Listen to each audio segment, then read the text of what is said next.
As some of you are aware, Joey Barton, former footballer, he's gone nuclear on social media against the Luftwaffe.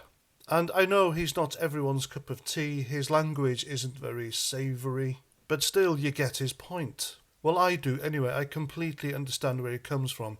And he's not saying things because of hatred. I think he's got a valid concern. And his concern is people getting hired for jobs they're not qualified for. For example, his main target being Eni Aluko.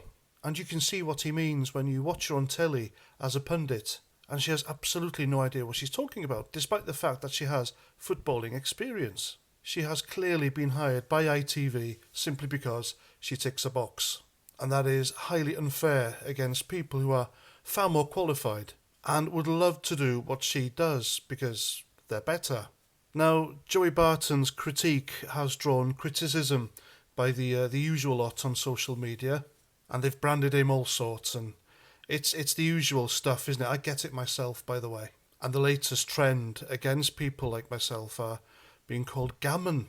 And if you look up the term racism in the dictionary, gammon is the definition of racist. You are, after all, judging someone on the colour of their skin. So anyway, Joey Barton's come out, he said some stuff which are spectacular.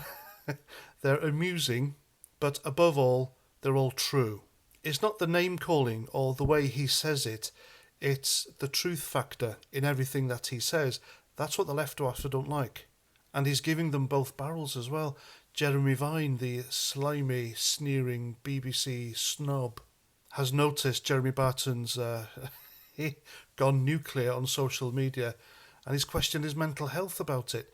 He could have a head injury, that's why he's doing it. I mean, how patronising is that? And so Joey Barton retorted by calling Jeremy Vine a bike nonce. A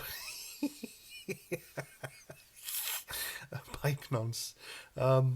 It's not something you expect to hear when celebrities have a spat. But there we go. Because, again, as some of you know, Jeremy Vine, he's a massive bike fan. He pedals everywhere and he likes to film himself being outraged at motorists. So yeah, he's one of these annoying cyclists. Now, someone else who has noticed Joey Barton's antics on social media is Stuart Andrew. Stuart Andrew is the sports minister. He's a Tory. Well, they're not Tories really, are they? And he wants to put a stop to it because he reckons his critique, his valid concerns about women being given jobs in sport because they tick boxes, well, he says it's dangerous. What's dangerous about that? Joey Barton isn't calling people to be violent against them or anything.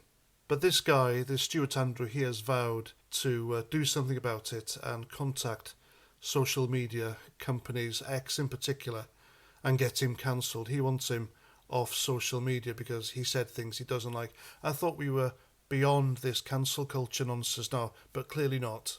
And good luck to Stuart Andrew getting Elon Musk to cancel someone because they don't like what they say, because Elon Musk isn't like that. It's not left-wing extremist echo chamber Twitter anymore. It's quite literally anything goes Twitter, free speech reigns, and there is absolutely sod all some political pygmy like Stuart Andrew can do about it. After all, you'd think the Tories would have enough to worry about, rather than taking action against someone on social media whose opinions they don't like. And as for Joey Barton, well, power to him, long may he continue, because it's quite funny and it's truthful. And as a side note, it's interesting that Gary Lineker hasn't piped up and said something, because he usually does. And Joey Barton has mentioned, he knows where the bodies are buried. So yeah, I wonder what Joey Barton has on Gary Lineker to keep him quiet. So there we go, I'll leave that with you. I'm Paz49, thanks for listening. And until the next time, look after yourselves and Roger Trout.